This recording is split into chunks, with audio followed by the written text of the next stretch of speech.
Hello everyone, welcome to my channel. आज की video में हम लोग देखने वाले चैप्टर नंबर 4 के कुछ इंपॉर्टेंट क्वेश्चंस या कुछ इंपॉर्टेंट ऐसे टॉपिक जो आप लोगों को सीबीएसई पे बहुत ज़्यादा इंपॉर्टेंट है क्लास 10th के लिए। ठीक है, तो हम लोग ये वाला वीडियो स्टार्ट करते हैं, है ना। तो ये वाला जो चैप्टर है इसमें से 5-6 नंबर का तो क्वेश्चन हमेशा ही आते ही है, और ये वाला चैप्टर बहुत ज़्यादा इंपॉर्टेंट भी नहीं और बहुत ज़्यादा ऐसा नहीं कि बिल्कुल भी इंपॉर्टेंट नहीं। ये थोड़ा मीडियम रेंज वाला चैप्टर है। जैसे चैप्टर नंबर 3 था जिसमें से आपको 5-6 नंबर का कवरेज हो रहा था, इसमें से भी 7-8 नंबर का तो आता है। ठीक है, आप लोगों को इसमें, क्योंकि मेरे पास ये नया है तो इसमें मेरी जो एक्सरसाइज 4.3, अगर आपके पास ओल्ड बुक है तो इसमें से 4.3 जो है वो डिलीटेड है, लेकिन मेरे पास अभी है नया पीडीएफ है तो इसमें जो है वो डिलीटेड नहीं है। तो मैं स्टार्ट कर रही हूँ। तो ये जो 4.1 एक्सरसाइज है जिसके पहले वाले जो क्वेश्चन है ये बहुत ज़्यादा सिंपल है, इसमें कोई बहुत ज़्यादा लॉजिक नहीं है। तो ये वाले क्वेश्चन आप लोगों को एमसीक्यूज़ में आएंगे। बताए आप लोगों को मैं एक चीज़ बताना चाहूँगी कि मैथ्स में जो एमसीक्यूज़ होते हैं ना, मैथ्स के जो एमसीक्यूज़ रहते हैं ना, वो उसमें वो बहुत ज़्यादा टाइम कंज्यूमिंग रहते हैं। आप लोगों को ऐसा लग रहा है कि ये वाला जो क्वेश्चन है ये 2 नंबर के लिए आ सकते हैं, क्योंकि ये क्वेश्चन को हमको करने में बहुत ज़्यादा टाइम लग रहा है, लेकिन ये 2 नंबर के लिए या 3 नंबर के लिए नहीं आएगा। ये मैथ्स में ना आप लोगों को एमसीक्यू में आएगा 1 नंबर के लिए, ताकि आप लोगों को पेपर करने में और ज़्यादा टाइम लगे। ठीक है, ऐसे ही बोर्ड्स में होता है, और ऐसे ही अगर आप लोगों को एमसीक्यूज़ आ रहे हैं तो बड़े बड़े एमसीक्यूज़ आएंगे, छोटे छोटे एमसीक्यूज़ जो आते नहीं है। तो ये वाली जो 4.1 एक्सरसाइज में जैसे चेक वाला करना है, ठीक है, तो ये आपको एमसीक्यूज़ में ज़रूर आ सकते हो। और ये वाले जो छोटे छोटे क्वेश्चन है ना, जब प्रोडक्ट वाला है ये सारे आपको एमसीक्यूज़ में आ सकते हैं। इससे रिलेटेड क्वेश्चन जो है वो एमसीक्यूज़ में आ सकते हैं। आपको ऐसा लग रहा है कि ये वाले क्वेश्चन आप लोगों को 2 नंबर में आएंगे, लेकिन ऐसा नहीं है। देखो 2 नंबर में भी आ सकते हैं, लेकिन चांसेस इसके ज़्यादा है, क्योंकि आपको 10 से 20 एमसीक्यूज़ आएंगे। तो इतना एमसीक्यूज़ में कम से कम ऐसे क्वेश्चंस तो वो देंगे ही देंगे। और एमसीक्यूज़ पता है ऐसे आएंगे जिसमें आप लोगों को बहुत ज़्यादा टाइम लगे। ठीक है, तो आप लोग मैथ्स पेपर में ये चीज़ फॉलो कर सकते हो कि जितने भी एमसीक्यूज़ आएंगे ना, जैसे 1 to 20 आएंगे तो आप ऐसे 20 लाइन या 10 लाइन ऐसे छोड़ देना। ठीक है, 20 लाइन्स आप लोग छोड़ देना, और आप लोग आपका कंटिन्यू करना सेक्शन बी के साथ। और जब आपको ऐसा लगे कि जो एमसीक्यूज़ अब बन रहे हैं वो फटाफट कर लेना, क्योंकि एमसीक्यूज़ 1 नंबर के टाइम ज़्यादा लगेगा। बाकी तो बच्चे ऐसे तुक्का मार के भी आते हैं, है ना। तो हम लोग इसको आगे करते हैं। Example number 3 is not very important. ठीक है, एग्जाम्पल नंबर 4 भी बहुत ज़्यादा, क्योंकि ये चीज़ें है ना बोर्ड्स के हिसाब से थोड़ा सा उनको ऐसा लगता है कि नहीं, हम लोग सिंपल चीज़ें नहीं देंगे, हम लोग रूट्स वाली चीज़ें देंगे। तो आप लोग इसको इंपॉर्टेंट मार्क करेंगे, क्योंकि ऐसे वाले क्वेश्चन हमेशा ही बोर्ड्स में आते हैं। ठीक है, क्योंकि आप लोगों को रूट्स का जो है ना वो फैक्टराइजेशन बनता नहीं है बहुत आसानी से, है ना। इसलिए आप लोग रूट्स वाले क्वेश्चन की ज़्यादा प्रैक्टिस करेंगे मैथ्स के पेपर के लिए। ठीक है, अब हम लोग 4.2 पे आते हैं। तो इसमें ऐसे तो आप प्रैक्टिस के लिए सारे क्वेश्चन कर सकते हो, लेकिन बोर्ड्स में सेम एनसीईआरटी के तो क्वेश्चंस आते नहीं है। बहुत कम होता है कि एनसीईआरटी के क्वेश्चन है, बाकी की दूसरे से आते हैं। तो आप लोग इसमें थर्ड वाले की एक प्रैक्टिस कर सकते हैं, क्योंकि इसमें रूट वाला है, और बोर्ड्स को ऐसा रहता है कि हाँ रूट्स वाले हम लोग देते हैं।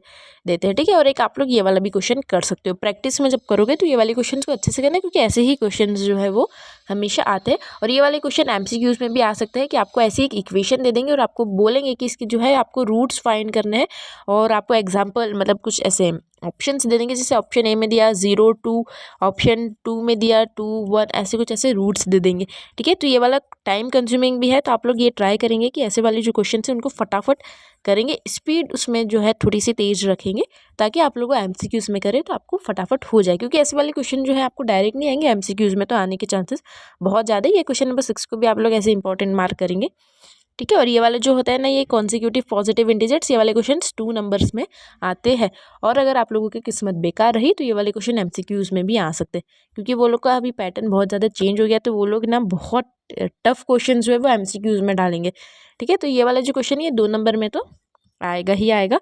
ठीक है, तो ऐसे वाले क्वेश्चंस करेंगे। और अगर आप लोगों को बहुत अच्छी प्रैक्टिस करनी है तो आप लोग एनसीईआरटी एग्जाम्पलर या आरडी शर्मा या फिर आपके सैम्पल पेपर्स फॉलो कर सकते हो, सिर्फ कुछ स्पेसिफिक क्वेश्चंस के लिए।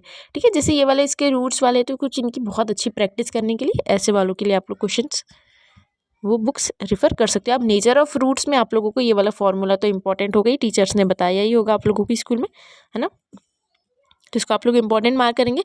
और यहाँ पे मैं आप लोगों को एग्जाम्पल्स बताना चाहूँगी।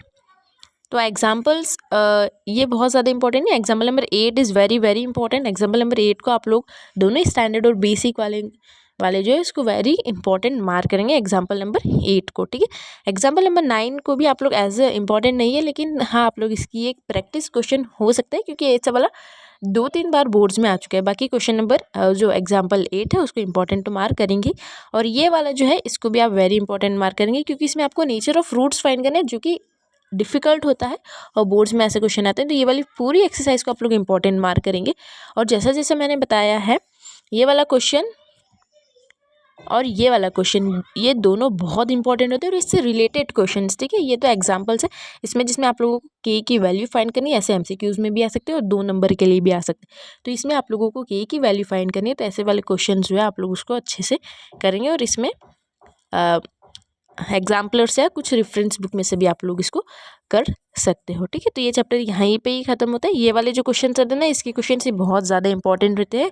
और कुछ एमसीक्यूज़ में, जैसे मैंने आपको पहले वाले चैप्टर में बताया है कि जैसे अगर ये वाला आपको एक इक्वेशन दे और अगर इक्वेशन में ये वाला फॉलो हो रहा है तो उसमें 2 डिस्टिंक्ट रूट्स बनेंगे, और अगर ये वाला 0 बराबर आ रहा है तो 2 इक्वल रूट्स बनेंगे, और अगर ये जो वो वाली इक्वेशन जो है वो 0 से छोटी मतलब वो जो आंसर है 0 से छोटा आ रहा है तो उसमें नो रियल रूट्स बनेंगे। तो ऐसी इक्वेशन आ सकती है और उसमें आपको एमसीक्यूज़ में से 3-4 ऑप्शंस दे सकते हैं कि इसमें से कौन सा सही है, मतलब 2 डिस्टिंक्ट रियल रूट्स सही है या 2 इक्वल रूट्स सही है या नो रियल रूट्स सही है। ऐसे वाले क्वेश्चन जो है वो एग्जाम में आते हैं, ठीक है। सो आप लोगों को ये समझ के रखना है कि इसमें से 6 से 7 नंबर का तो आएगा ही आएगा, इसमें एमसीक्यूज़ तो बिल्कुल ही आएंगे, ठीक है। 2 से 3 नंबर के क्वेश्चंस भी आएंगे, और ग्राफ वाले अगर इसमें होंगे तो आप लोग बहुत अच्छे से प्रैक्टिस करेंगे। ये वाला चैप्टर बहुत ज़्यादा इंपॉर्टेंट नहीं है, लेकिन ऐसा भी नहीं कि बिल्कुल भी इंपॉर्टेंट नहीं है। आप लोग ये वाले चैप्टर की बहुत अच्छे से प्रैक्टिस करेंगे, ईजी है। और ये वाला चैप्टर जो है वो स्कोरिंग भी, और इसके पहले वाला जो चैप्टर है, चैप्टर 1, 2, 3,